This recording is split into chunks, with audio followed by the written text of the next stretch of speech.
Hey everyone, and welcome to Real Life Real Crime Daily for Wednesday, October 11th, and I'm Jim Chapman. And I'm Woody Overton.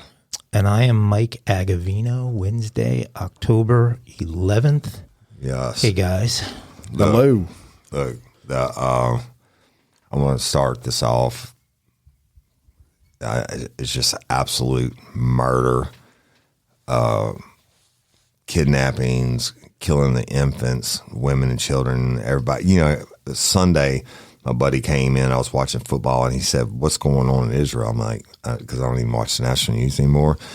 And I'm like, I don't know what you're talking about. He said, "I think they're bombing or something." And so I turn it on, and I see all the destruction and the death going on.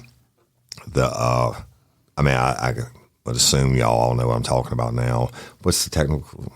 The Hamas. Terrorism. 35. Yeah, terrorists. They said it's their Israel said it's their 9/11.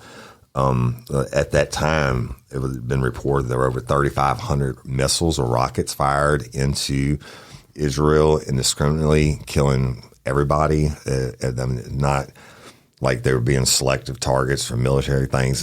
And then they came in and they take all these people captive and hostages and all this. I mean, murder. And at 5:30 this morning, I was watching videos of them dragging people out and kidnapping them.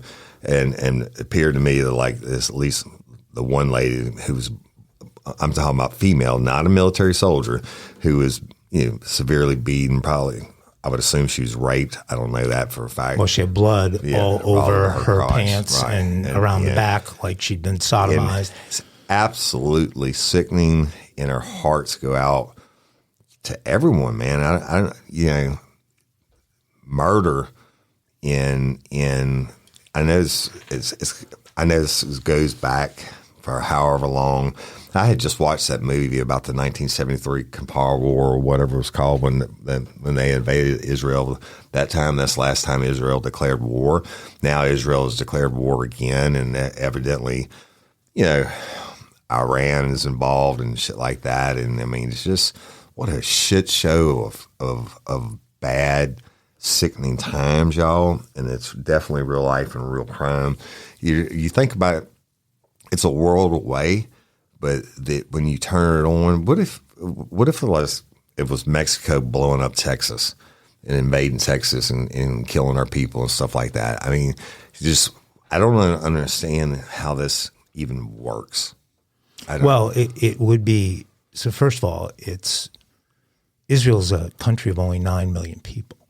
So when you think about 900 people dead in a country of 9 million people, well, on a proportionate standpoint, that's much more death than we experienced at 9/11. So right.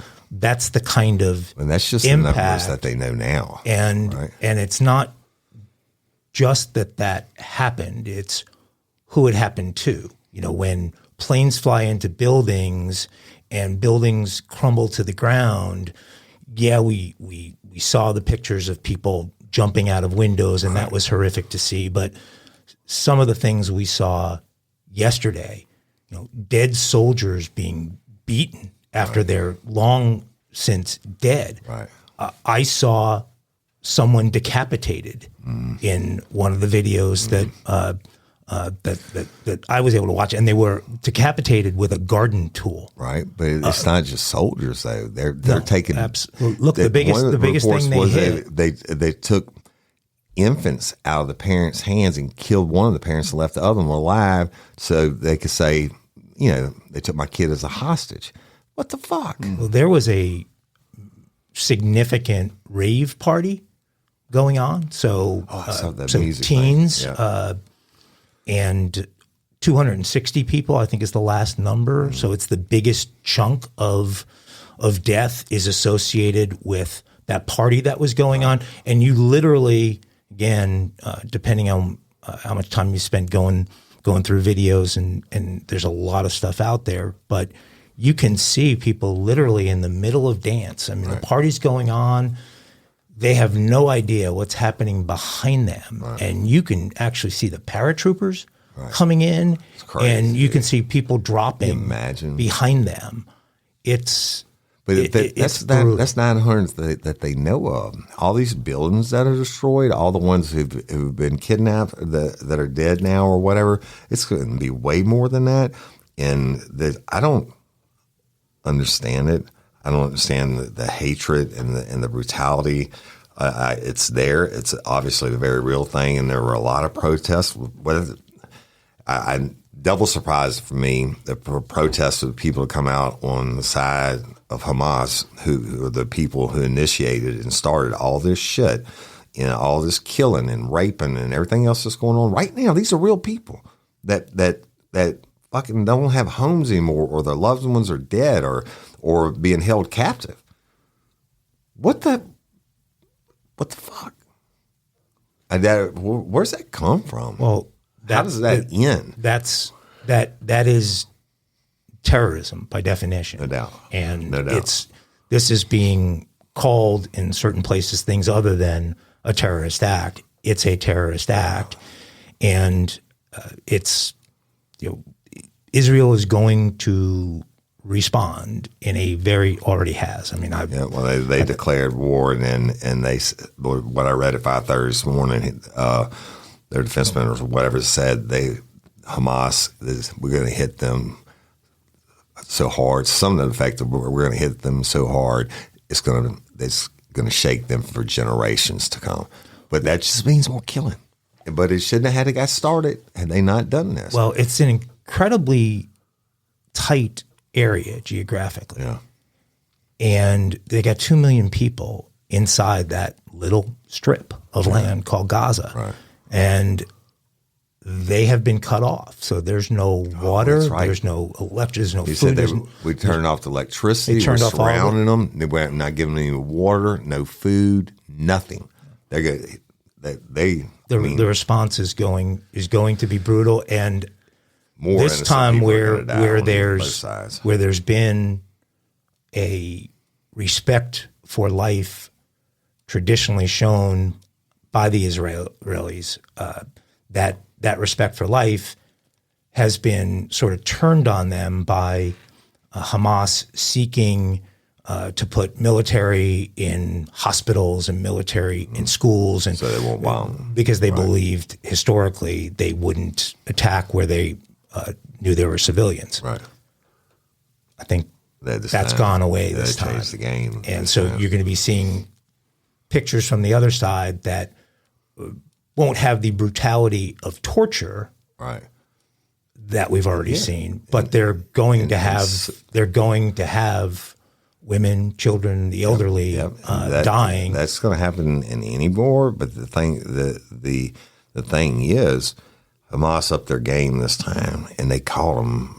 And they said they've been planning it since August, and they came in here. Could you imagine waking up in New Orleans, in your house, hearing bombs, missiles coming in, and then people coming in the door and kidnapping Miss Jerry, and or kidnapping your kids and killing your wife in front of you, and just leaving you to tell the story?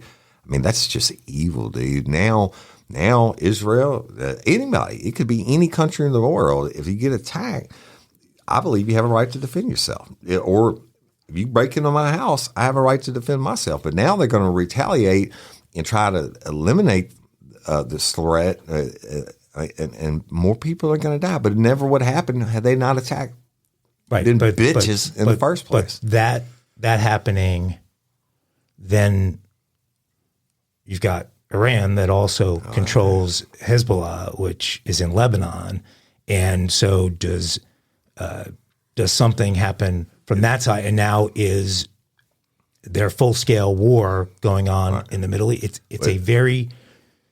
I'll tell you what I've thought about a lot of crazy things. What I've never considered, at least not in the last 2 decades of life, is that I just thought we had evolved globally as people that understood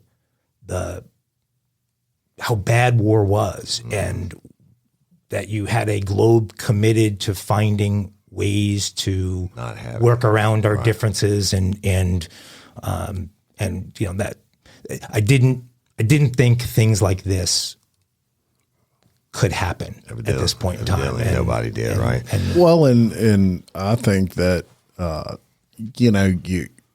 when you use that example, Mike, you're speaking of countries. This is a terrorist organization. Right.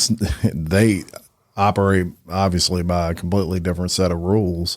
Even though they're getting their finances. Yeah, to me, they're no different than Al Qaeda or any of those terrorist groups that they could really care less what humanity thinks about it. You know what my biggest fear is, and since Sunday and watching that shit this morning, and it's a very real fear.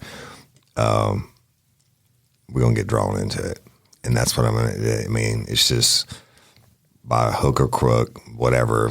I don't get it. I remember I was in the first Gulf War, and I was in the Army at the time, and went from almost being a joke, showing up hungover every day and stuff, to I was teaching classes, NBC, nuclear biological chemical warfare classes to officers and other people, how to use all the gear shit, and everybody laughed about it, right? Until the first Scud missiles were coming in, and now everybody's hanging on every word that I say, right, in my classes, because they know there's a real chance that they can get hit with chemical warfare, and this, so they're putting on their suits as fast as they can. But then, anyway, it goes from that until 9/11 and the war, whatever you want to call it, how our involvement over there for all these years, the longest war ever. And I'm afraid, I hate it for those. I hate it. I don't understand it. I pray it doesn't come to that, or we're going to get sucked into it. I pray for the people over there who are hurting. I don't know. I guess I should get off the horse, but maybe that's we had to talk about. Maybe that's the best way to transition out of it is just pray for those that are in the middle of it, and pray that it doesn't expand beyond where it is right now. All right, we're going to bring you back to Louisiana, and a high school senior was stripped of her student government president title and scholarship opportunities after a video circulating on social media showed the 17-year-old girl dancing with friends at a party. Kaylee Timonet, a senior at Walker High School, was seen at a private homecoming party on the 30th of September behind a friend who was twerking, is what they call it. Earlier last week, the school principal said he would revoke her leadership role and assistance in scholarship applications.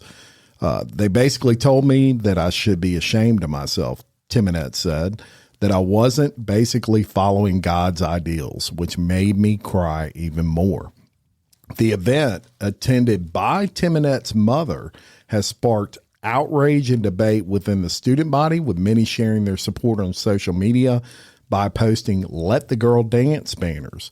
Some parents compared the school's approach to the plot of the 1980s film Footloose. Where's Kevin Bacon when you need him? That's right. And I can tell y'all that, obviously we're based out of Louisiana, and actually based out of the area in which this occurred, and it has exploded. So the high school senior said she was called into the principal's office and was made to watch the video of her dancing after she was informed that he was no longer endorsing her for a scholarship. The principal told Timonet that he questioned her faith after he saw the clip. This, according to the teen. I just started crying hysterically, she said. I was really, really upset because the student government is the best thing that has happened to me during high school.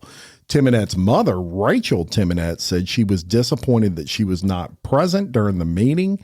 The mother, who was present at the event, added that the student body paid for the private venue at the Livingston Parish Country Club, as well as for the DJ's performance. They were just having fun, the mother said. She should not be questioned or spoken about faith at all. It's a public school, not a private school. So this went everywhere, as I said, and I'm talking totally viral. Even national news picked up this story. It was a pressure cooker on Facebook, and it really the entire feed on Facebook was just filled with the disdain for the decision made by the principal, Jason St. Pierre. Now, it's important to mention that this guy is an award-winning principal. He's in charge of one of the premier high schools in the state, especially in terms of facilities and the programs offered there. So on Sunday, it's a public high school. Though. It's a public high school. One of the best in the state of Louisiana. Many programs, and I mean, they've got, for those of you that may not be familiar, they've got a Nike store there. They have a Subway location there, I believe. So he's brought a lot of good things to that, which makes us even kind of more shocking. So I used to take college classes there at night. Yeah. Off-campus classes from Southeastern.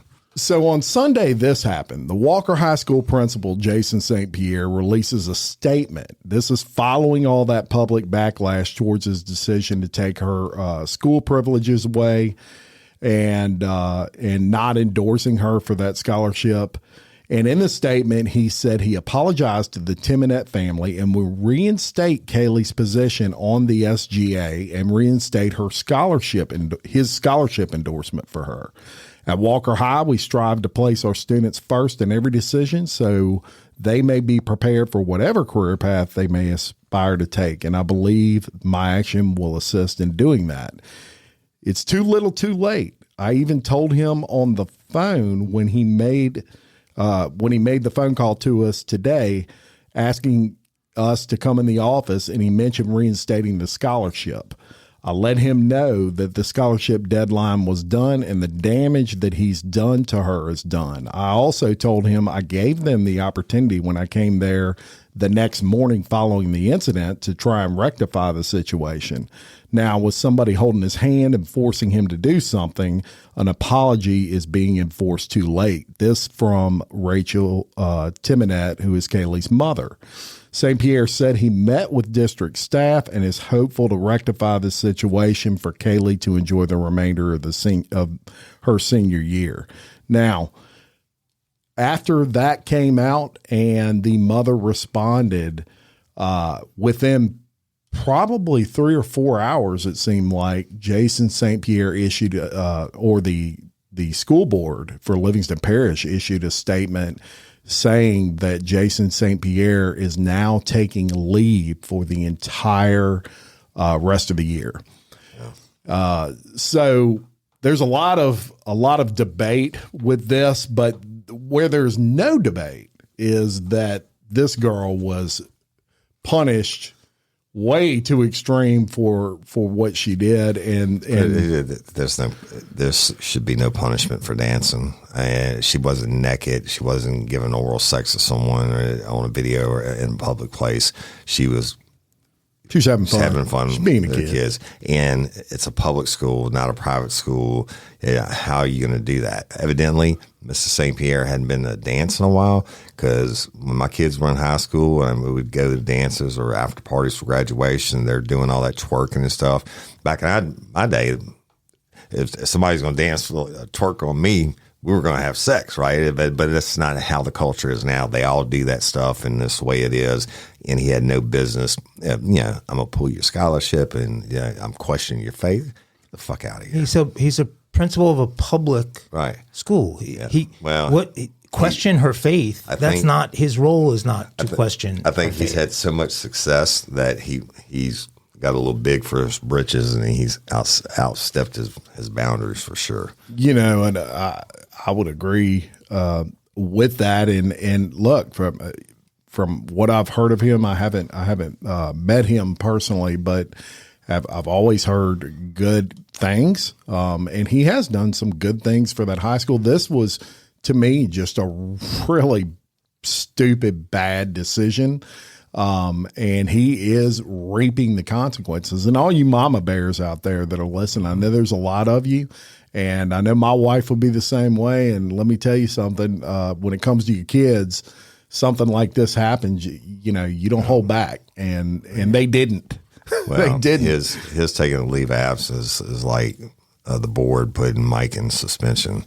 That's basically what it is. And it is. They're going to wait for these kids to graduate and hopefully bring them back. He's wearing an ankle monitor as well. Yeah, or he's at the door banging on the door, banging on the door. Not to make light of it. It's stupid. It's really fucking. It's like a time warp. It's like we went back 20 years for that story. But so since we went back 20 years, maybe I don't know what that scholarship was worth, but they should throw a Footloose dance and raise all the money to try to make up for the scholarship. Kevin Bacon can come in his wheelchair and Kevin's still out there, man. Well, and the other question on that whole story is this took place. This was not a school sanctioned event. This took place off of school property, and had that been me and that was my kid, and the first question I would have asked is, what business is it of yours? Right. This is not anything sanctioned by the school, nor did you pay for it. And you're going to steal all my kids' shit, and not bag her anymore. Yeah, I'd love to see a video of affect our future when Mama Bear went in there for the meeting with the principal. That would be entertaining to watch. It's affected her future no matter what. Hey, y'all, let me tell you about Gobble. All Gobble meal kits are pre-prepped. That means less work for you and less waste in your kitchen. Their meal kits include everything you need so you can save time at the store or just skip that trip entirely. I got the box in and I had 3 different meals. I had a Kung Pao chicken, crispy fish tacos, and a beef bourguignon, however you say it. But let me tell you about the classic beef bourguignon. Look, it came with beef pot roast and a beef broth concentrate, red wine demi-glaze, cremini mushrooms, cipollone onions, mashed potatoes, baby carrots, and rosemary thyme butter. It was so easy to make. Literally like 15 minutes it took Cindy. And let me tell you something, all the dishes were fire, but this thing was like a taste explosion in my mouth. It's just unreal. We've got to spend more time together and more time doing the things we love because everything came in this one single box right to my door. So see what a difference Gobble will make for your household. Right now, they're offering my listeners a fantastic limited time deal. You get $120 off across 4 boxes plus free shipping and free cookies. And let me tell you, those cookies, I ate one that was sin baked and it was delicious. Go to gobble.com/reallife. That's GOBBLE.com/real-life for $120 off your first 4 boxes. This offer is not available on the home site, so don't miss out. This is genius. It's taste explosions in your mouth like you never had. Hey ladies, are you feeling overwhelmed by hormonal changes? Well, you're definitely not alone. There are more than 1,000 hormone disruptors living in our environment right now. It's in your food, your water, the air you breathe, the clothes you wear, your skincare products. They all mess with your hormones. Then there's the natural hormone changes your body goes through, premenopause, menopause. And while it's a natural process, it doesn't mean you have to suffer through it. The good news is you don't have to suffer through it anymore because now you have Hormone Harmony, a formula made only with herbal ingredients that are shown to reduce hormonal symptoms in women of all ages. Hormone Harmony is not just a hormone support and supplement. It's become a phenomenon. Women can't stop talking about it on social media. A bottle of Hormone Harmony is sold every 24 seconds. And the biggest benefit? Well, my wife says it makes her feel like her own self again. And that's what women mention over and over in the reviews. And there are over 30,000 reviews for Hormone Harmony. And for a limited time, you can get 15% off your entire first order at happymammoth.com. Just use code RLRC at checkout. That's happymammoth.com and use code RLRC for 15% off today. That's happymammoth.com and use code RLRC. All right. Okay. Worthy story. And now I'm going to take you to New York City, y'all. Bit of a tough one. A 13-year-old boy accused of fatally stabbing another young teen on a Staten Island bus was held without bail after appearing in court on murder charges. The juvenile suspect, whose name is not released because of his age, faces second-degree murder, manslaughter, and criminal possession of weapon charges.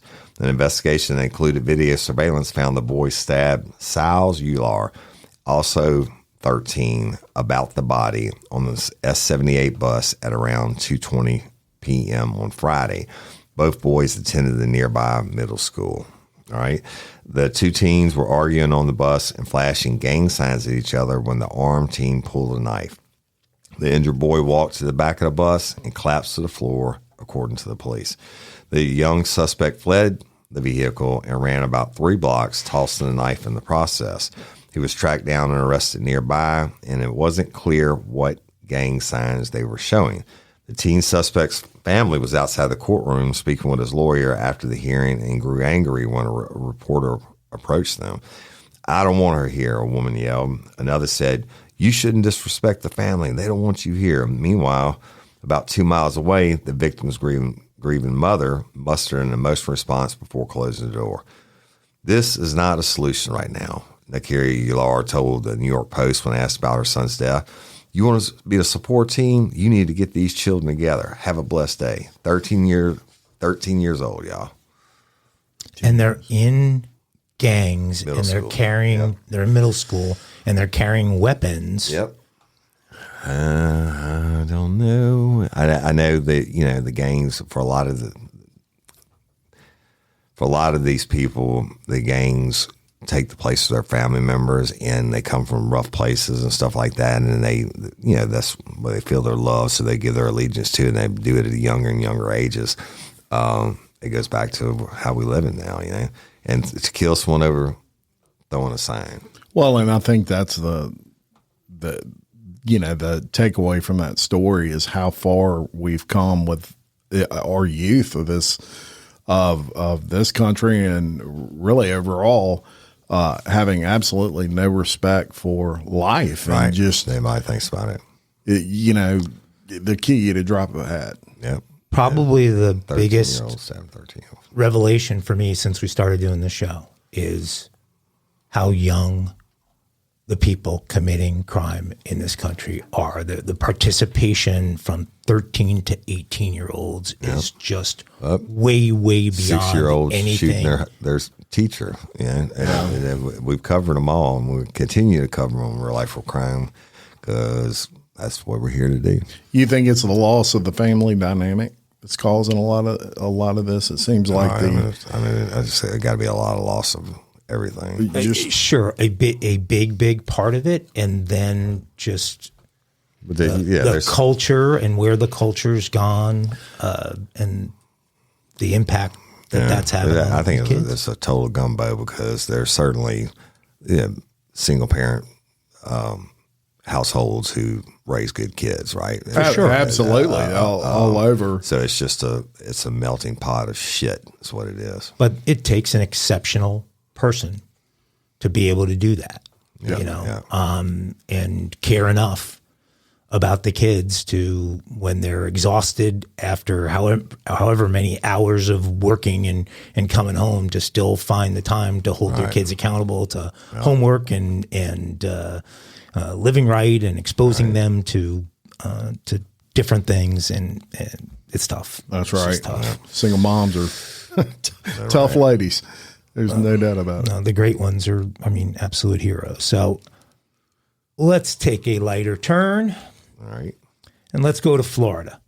Although technically this isn't a lighter turn. It is a lighter turn in my view, which you guys can tell me if I'm all wrong about this. It's not Pinellas County, but I so wish it was, because it's a vintage Pinellas County story. So a 77-year-old man, 77, dreamed of becoming a Florida drug dealer, and it seems that his dream has been foiled. Reginald Odell Kinser of the Villages. You guys are familiar with the Villages, right? Sure. I've been there. I was there last week. They refer to it as an age-restricted community. I'd never seen that term before. I just thought it was a retirement politically correct. But so is there a literal restriction? You can't live in the Villages unless you're this old? I didn't. Okay, Didn't we just do a story about the Villages? I think we had one, but anyway, so Reginald Odell Kinzer of the Villages could be facing time behind bars according to federal prosecutors. The feds say that Reginald obtained a substantial amount of erectile dysfunction drugs without a prescription from a licensed physician. The Florida resident allegedly had plans to sell the product within the Villages community. Apparently, Reginald was looking to give the retirees a real reason to yell bingo, but got caught in the process. Sounds like a salesman. That was my funny line you guys were talking over. Sorry, I think it was funny as hell. What did I say? He had a whole bunch of dick pills. No, I said that he was looking to give the retirees a real reason to yell bingo, but got caught in the process. U.S. Attorney Roger B. Handberg announced that Reginald Odell Kinzer, 77 of the Villages, has been charged by information with receipt of misbranded drugs in interstate commerce. Okay, whenever the crime requires that many friggin' words to describe, it's pretty weak to me. I can tell you what it means. It's mail order drugs that he got without a prescription. If convicted, Kinzer faces up to 1 year in federal prison and a fine of up to $10,000. According to the charging documents, a variety of drugs meant to treat erectile dysfunction, including Snovitra, Valitra, Senforce, Vitalista, Tadalafil, that's my brand, and Kamini sponsor, and Kamini Sildenafil oral jelly were all found in Kinzer's possession. So he had a smorgasbord of ED drugs. Oral jelly. The U.S. Attorney's Office maintained that at the time, the presented information was only considered to be allegations and that Kinzer is innocent until proven guilty. Kinzer has had a prior drug-related run-in, or has had prior drug-related run-ins with law enforcement. Per Sumter County records, he was arrested in 2020 for multiple drugs, including psilocybin and marijuana. 74 years old. He was given 3 years of probation in 2021 after being found guilty. So it seems like maybe Reggie has been supplementing those Social Security checks with a little side hustle that has kept the blue hairs happy and horny. Some guys would consider that a public service. The Villages is Florida's largest retirement community, and there are rumors, this is true, that it is the STD capital of the U.S. Oh, my God. Can you believe that? However, a recent Tampa Bay Times story is disputing that charge, but the Villages has been accused of being the STD capital of the U.S. Look, I mean, so it started with psilocybin and marijuana. So you got all these gray hairs, doing shrooms and smoking a little weed, and he decides to step it up a level because if they're doing those drugs, they probably want to get down and have a little sex there in the Villages. Yeah, freaky party. And again, public service. Reggie, I'm in your corner, Reggie. Right. Let me tell you that I've worked a lot of cases at nursing homes in the past years, and I don't mean to offend anybody. I'm just telling the truth. You would not believe how much the residents of these homes have sex. One of them, a family member, actually caught their loved one, a female, having sex with another guy. Like she walks in there, they're getting it on, right? And so she calls it in like it's rape. And we had to go out and investigate it as rape. And I started talking to people like, no, we'd be doing this shit all day. So Reggie could have made us some money there. It's like sounds to me like people need to have sex. It's like cocoon granny porn, right? You know? And that's funny. It sounds to me like he had a great business plan there. Bro, we did a story. Yeah, no doubt. I mean, you're in a retirement community selling ED drugs. And everybody, if it's ever needed, that's where it's going to be needed. Look, right? he was probably balling. I mean, he had tons of money. Everybody was buying him drugs. His clients were probably, since he was selling the shrooms and pot, they were probably asking for the ED stuff, and maybe it's expensive on Medicaid or Medicare. I don't know what the coverage is. Cover it. I don't know. crazy. I don't think they will. I wouldn't think they would cover. Well, they might cover. They want to have some enjoyment of life, but then my excuse, because everybody hates an insurance company. Their adjuster would be like, we don't want to cover that because we want to give you a heart attack and have to pay for your heart attack. That's right. Well, shout out to him for at least having a good business plan there and selling something that people may need. Years old, going to federal prison.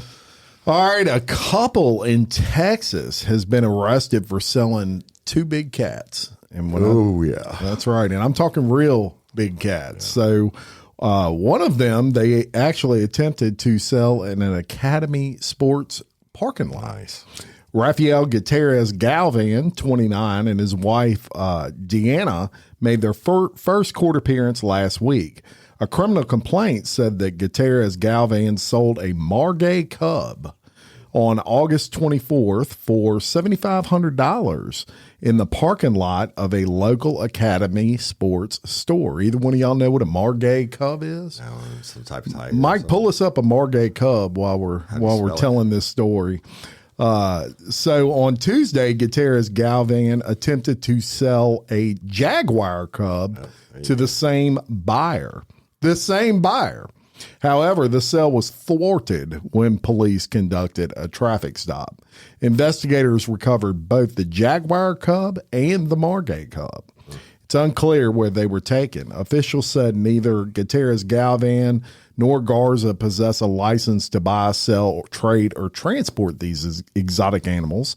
And officials said this is the first case filed under the Big Cat Act, which was enacted in December of 2022 and prohibits the importation, transportation, sale, and possession of prohibited wildlife species.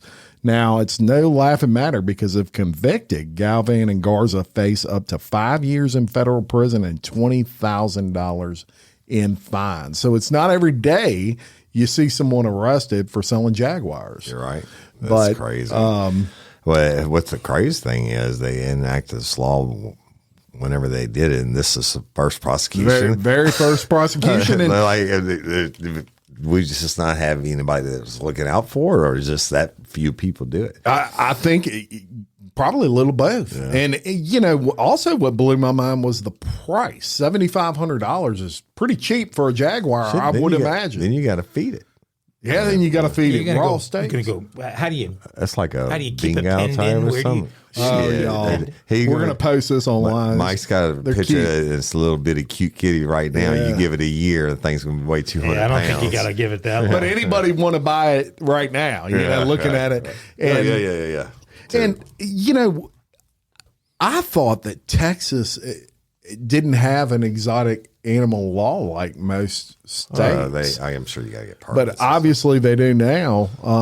But I have talked to some people in Texas that said they got some pretty exotic animals in Texas. Yeah, but they have without a license. How are they spelling Margay over there? Margay.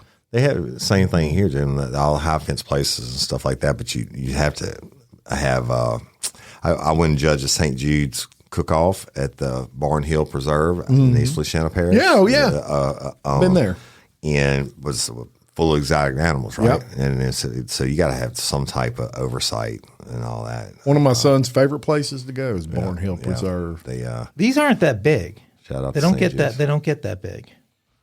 Well, we'll get you one, right? Yeah, we'll get you one. I have enough animals around my house right now. You absolutely do. Well, let's listen to this. Let's go to another animal story. All right. So a retired. Are we done with this one? I was just studying the cat. You can bring it up. You can interrupt me. I don't mind. I do it to you all the time. And a retired police sergeant is offering armed dog walks under the name Leash and Shield for pet owners who fear their animals will be stolen. This dog stealing issue gained exposure when pop star Lady Gaga's pet bulldogs were taken last year. Carol Salvatierra, a self-described veteran dog lover, began the armed pooch walking service that she describes as a bodyguard for your pets. An estimated 2 million dogs are stolen in the U.S. each year, according to the American Kennel Club, and only about 10% ever see their furry friends again. Many dog owners say they are scared to walk their pets over the heightened risk of theft. Get a pistol. But that's where Salvatore comes in. Her main objective is to provide her customers with peace of mind.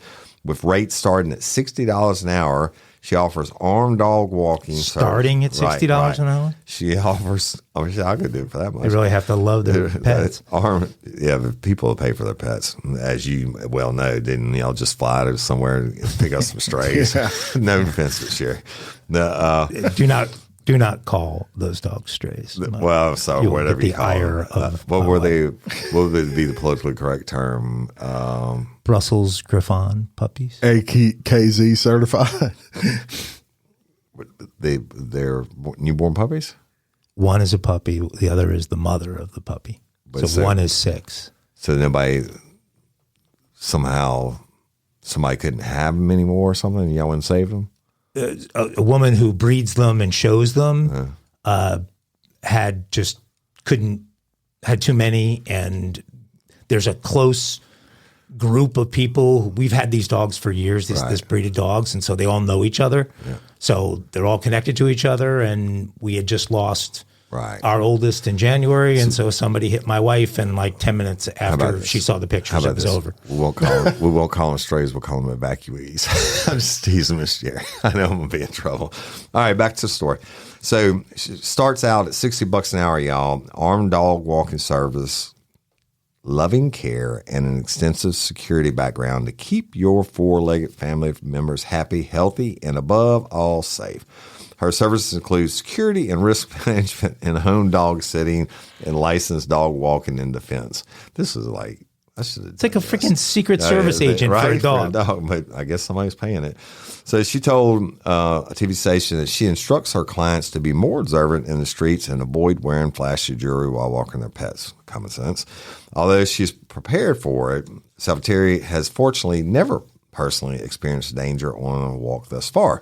Likely because of the way I walk and the command presence that a police officer carries. Criminals case their victims, and they recognize people who will fight, and therefore I do not make an easy target. Now, if you're walking a dog and you're carrying an Uzi, then somebody's unlikely to go after the dog.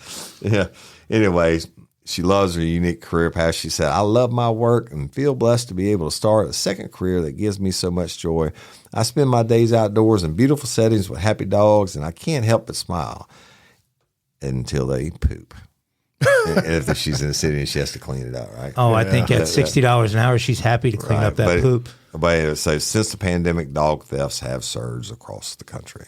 Yeah, and as funny as that story is, it's definitely true that the dog thefts are up. We've covered several stories where people have lost their Lady Gaga. Lady Gaga was the big famous one. Woody brings up a great point, which is people love their pets and they'll do whatever they need to do, to make sure they're safe. Absolutely. I will do just about anything to make sure my dog is safe. I got 3 of them now. There you go. I'm not paying $180 an hour. That's what you think. Miss Jerry's going to hear this story. Even when she shows up with the Uzi. Oh, you know what? Forget that. No one's taking this dog. Miss Jerry, I'm retiring. I'm going to this business. Hire me. I'm going to walk your dog on $180 an hour. Actually, we all over there. Like Ace Ventura, except for protection. Yeah, I don't think Ace was that good at protecting. I might clean up the poop, though. Spark something uncommon this holiday with just the right gift from Uncommon Goods. The busy holiday season is here, and Uncommon Goods makes it less stressful with incredible hand-picked gifts for everyone on your list, all in one spot. Gifts that spark joy, wonder, delight, and that's exactly what I wanted feeling. Hey, y'all, I ordered a super cool piece. It's a candle with a sculpture of an LSU's Tiger Stadium on top of it.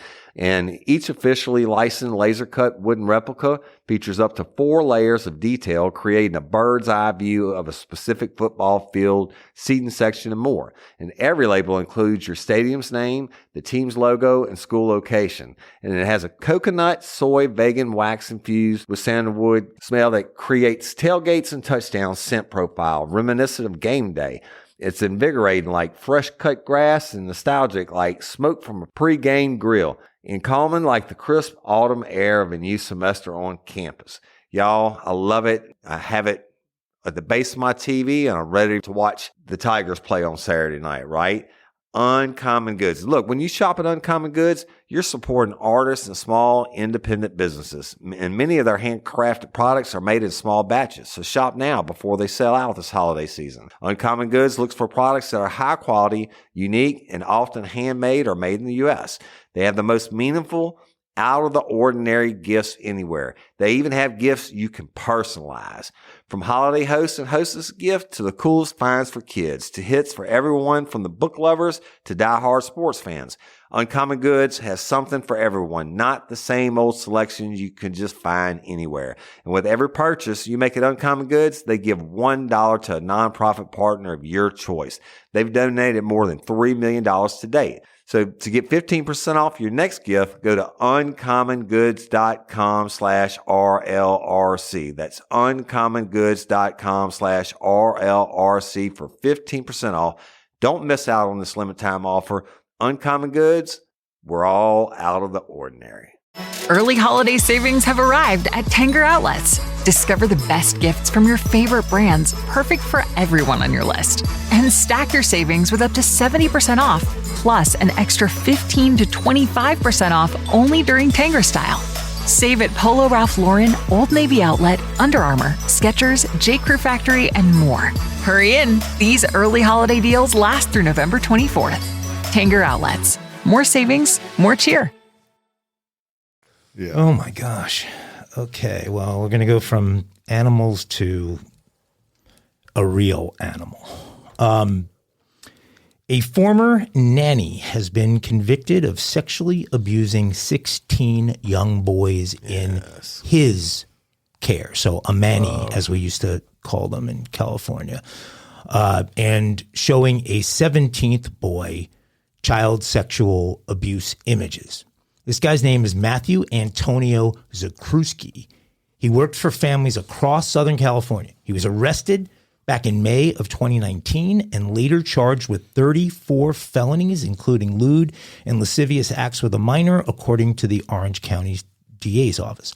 On Tuesday, a jury convicted the 34-year-old from Costa Mesa, California, on all counts. He was arrested, as I said, way back on May 17th of 2019 after a couple told the Laguna Beach Police Department that he had touched their 8-year-old son inappropriately. Zakruski was initially charged with 3 felony counts of lewd and lascivious acts with a minor under the age of 14 and 1 felony count of oral copulation of a child under the age of 10. He was also charged with 1 felony count of possession of child pornography. As the investigation proceeded, more victims were identified through video evidence and tips from the public, leading to the additional charges that got filed. The crimes were committed between January 1st of 2014 and May 17th of 2019. He filmed many of the sexual acts with children ranging in age from 2 to 12. These young boys were forced to endure unimaginable terror as a result of the ultimate betrayal by a babysitter, Orange County DA Todd Spitzer said in a statement. These parents thought they were hiring a trusted caregiver for their children while they went on family vacations, date nights, and for other childcare needs. Instead, they were unknowingly letting a monster walk into their homes and prey upon their innocent children in the most vile way. Unbelievable. How does it go on that long? How does no one figure it out? I'll tell you how, because prisons are full of dummies. It's hard to catch a smart one, and they groom their victims, and whether it's promises or threats or I love yous or whatever. And so finally it came out, and they did a proper investigation. And as important, almost as important for the sexual deviant to commit the act is to record it in some way, and they got him. They got all the videos and everything else. So fuck him, murder by you. Yeah, there's nothing more despicable. Look, we have to report on them because they are the most heinous of crimes. But all these crimes involving kids, something like that, where you get caught on film raping a kid, that ought to not be a trial. They'll just pull you right out on the street and shoot you in the head. Well, I'm looking at the way this guy marketed himself, and I think it's worth, because, folks, I think, first of all, if it is a male nanny, I think there's a different level of diligence you need to do on that person you're contemplating hiring. I'm sorry, but I think there is. He had a website. He called himself the Original Sitter Buddy, and said, in the 8th grade, I discovered what a joy it was to work with children and be a positive impact in their lives through my school's buddy program. And, he goes on about, now I am a full service trust line certified, whatever that means, provider of regular and on-demand childcare. Somebody certified this guy, as well as mentoring services for children. Jesus. So he got a set of credentials, giving him further credibility, and worked his way through 17 kids. Crazy, dude. And got paid for it. Right? Yeah, there's a spot in hell for people like that, in my opinion. All right, we're gonna bring it a little lighter here, and we're gonna also bring it to Mississippi. And a woman has been arrested. She was a serial wedding crasher. And she was arrested at a ceremony last week for stealing money and gifts meant for the bride and groom. Sandra Lynn Henson was taken into custody in Mississippi on charges of petty larceny, trespassing, and disturbing the peace. She had previously been arrested. Y'all ready for this? Previously been arrested in Alabama and Tennessee and other counties in Mississippi for crashing weddings and stealing money and cards from purses. This was her career, y'all. Right. The sheriff's office also said she is wanted again in Alabama. Henson has been charged with all these similar crimes in the past, and in 2019 in Alabama, Florence to be exact, for third-degree theft of property and fourth-degree theft of property. She, in that situation, she stole gifts from 2 different weddings. Right. Henson is dubbed, she actually has a nickname, the Mid-South Wedding Crasher, after she made her way through about a dozen weddings. She was sentenced in 2021 to 5 years in prison, but the Mississippi Department of Corrections shows she was let out on parole. Her husband spoke at her 2021 sentencing hearing and reportedly said, "All I can say to the families is, from our family, we are very sorry for your pain you've experienced." And so we'll post a picture of her. So if you're getting married, you'll be on the lookout of this serial wedding crasher known as the Mid-South. Yeah, she needed a better nickname. They should have charged a whole lot more, because she wasn't just stealing the money and gifts. She was eating the buffets and drinking the alcohol. She might have. Yeah, well, those are my questions. Is it like the movie where they get that embedded in the actual wedding and why not, and all that? Or they just look the part and then they find, because usually people are leaving gifts in one place. Right. And so is she just kind of getting there? She's got the dress on, so they think she belongs there. So she slides over by where all those things. They're doing the toast or whatever, and she's still in the president of time, and who knows? Well, and here's the, getting outside of the box on this and really thinking. Her plan, obviously it's pretty good. It is, because when you get wedding gifts, you don't know what you're getting until you get it. It's not like you bought it, you bought a TV and it's missing, and you're like, I know I had a TV. Yeah. So I wonder how many people she crashed those weddings and they're pissed off because, Aunt Joan didn't give me a present. Yeah. That bitch. I can't believe that bitch come ate all that food and didn't even get me a gift. That's a good point. It is probably a whole lot more. And in reality, the Mid-South Wedding Crasher struck. Well, and it wouldn't be that hard these days to do a little bit of research so that you're not like those idiots and wedding crashers where you're making up your Uncle Tim's third cousin twice removed. She could find out the names and find out all the other people in the family. And then you could come up to me, or we're in line getting a drink, and you're like, "Who are you here for? The bride or groom?" I'm like, "Who are you here for?" Well, I'm here from my nephew such the groom. Well, then I'm here for the bride. Nice to meet you.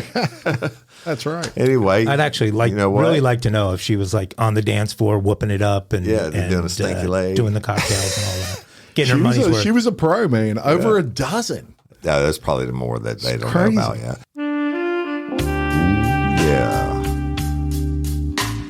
Kinky cries for Hump Day. That's right. Kinky Crimes and Hump Day. And check this out. It's always the best one. We're going to bring it back to the great state of Louisiana. In a couple from Cameron Parish, and y'all, that's way down south by Lake Charles and all that. A couple from Cameron Parish, Louisiana, have been arrested after leaving their 1-year-old daughter on a beach by herself when they went jogging. Naked. Oh, now we're, because at first I'm like, that ain't too kinky. Cameron Parish Sheriff's Office received a phone call Tuesday morning of a young child left alone on a beach with a car located a few miles away, but her parents were nowhere to be found. Police identified the owner of the vehicle as Cody Bourgeois, the father of the toddler. Bourgeois and his wife, Monique, were found 2 hours later. The sheriff of the, it's not counties, y'all, that's parishes. The sheriff of the parish said he's surprised the little girl didn't go into the water, and then a sad situation it would have been. Right? Yeah. He said, I think the parents were under the influence at the time, according to the detectives and law enforcement personnel. The 1-year-old girl who suffered a sunburn and mosquito bites is now with her grandparents. And Cody and Monique have been charged with child desertion and obscenity, fines that carries a maximum penalty, blah, blah, blah. The main thing is, I question how that they were fucking high do you have to be to leave your 1-year-old for 2 hours running naked, and they finally find you? Here come mom and dad. They wasn't jogging. They were doing something. They seen the cops and they started jogging. I'm assuming that's on Shell Beach. That's the only beach I know that's there. And I was going to ask you about that. Yeah, but a lot of people go there, but the water's still like brown, kind of like Biloxi because of the Mississippi River and all that. Like you can't see the shark that's about to bite your toe off. Right. Yeah, nice. Yeah, I don't know about leaving your, is this 1-year-old? Or it just says young child, but it says toddler. So I don't know. Oh, well, that's your kinky. You ever jog naked? Every day. Do you? Me too. Yeah, I do everything naked. I go outside. Podcast naked? I have podcasts. I was telling somebody the other day, I said, hey, I get in my studio, I might be butt naked podcast. Y'all never even know. Are we actually going to pretend we haven't done that? No, I've done it. There's a reason we don't have a video version. And I've done it because it was hot and I didn't want to have the air conditioner running for the thing. I was like, fuck it, I just did it naked. There you go. Right? So, hey, man, but then I got the best producer in the world, Jim Chapman in Vision Podcast Studios. I figured out that one of my studios, I could turn on the AC and you could take the noise out. That's right. So that's right. Want y'all pictured me out there naked. There's your Kinky Crimes for Wednesday. Y'all watch out. Jogging naked. Right? Leave your kid on the beach. That probably feels pretty good, though. Just go out there and let it ride, brother. Yeah. I wonder if they had shoes on. That's a good question. Yeah. They had grocery store feet. What that is, Mike? Grocery store feet. You know what that is, Mike? No, what are grocery store feet? Grocery store feet are when you're from the country like I was and you never wore shoes when you were growing up. You go walk through the grocery store, you get done, and the bottom of your feet would be black from the dirt on the floor in the grocery store. Not that the store had dirt floors, but it's just they get traffic going all day long. So there's a level of dirt. Grocery store feet. Got it. You knew that, huh, Joe? And I've heard of that, yes. Give me some banjo. Banjo time.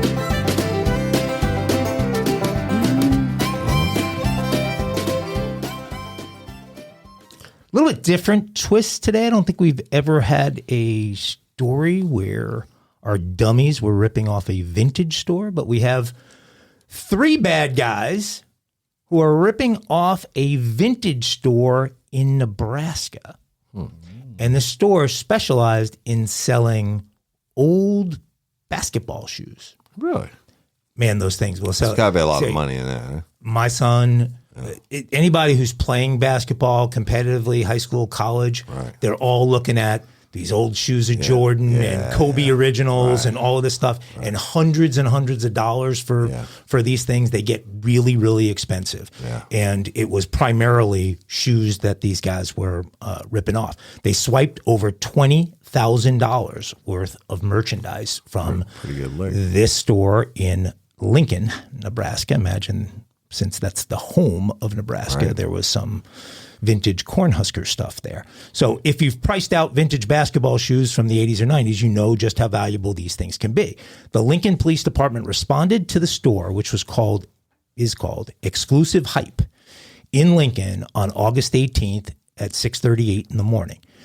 They went because a neighbor saw one of the store's windows had been shattered and dialed 911. And also the neighbor knew the store owner, so he called the store owner separately.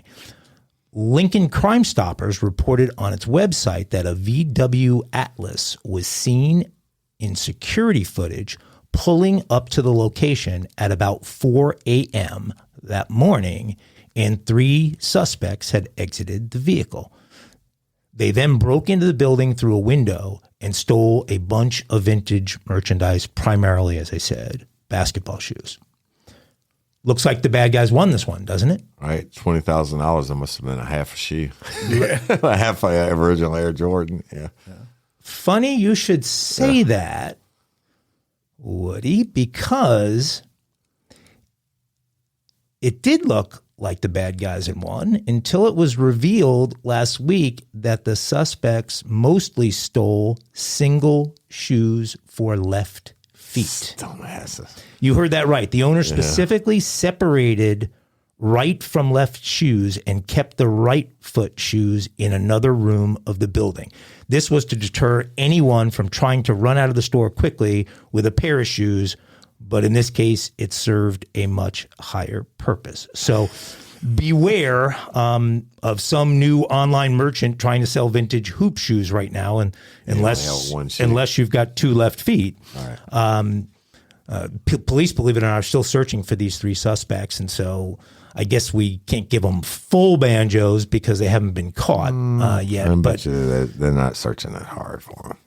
I mean, if it shows up on social media or something. Well, they're going to still try and get rid of them either by deceiving people. If I was a basketball fan, let's say it was football shoes, like LSU game-worn shoes, I'd take one of them, sign. Yeah, absolutely. And that's what. Well, but that's going to be if they put a storefront on eBay and start selling left-only shoes. Right. From Nebraska basketball in 1970. All they got to do is, look, it's not like they put this crime in the NCIC computer. All they got to do is go over to Kentucky or something to a sporting show and sell the shoes with fake certifications. Well, but if they are sort of Nebraska-themed stuff, nobody's going to want them in Kentucky. I don't know. They're still dumbasses. Yeah, they are. I mean, the other room was right there. All they had to do is go in the other room and go, these are probably threw them away. They probably thought that we hit a 20K score, and then they realized they're all the same foot. Don't know. Give him some frickin' banjos anyways.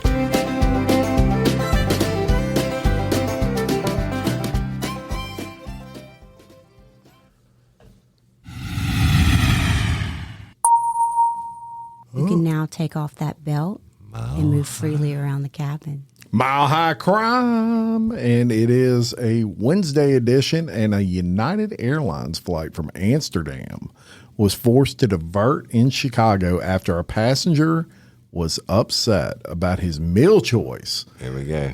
And it disrupted the entire flight. It's not the first time we reported on a story like this. That's it.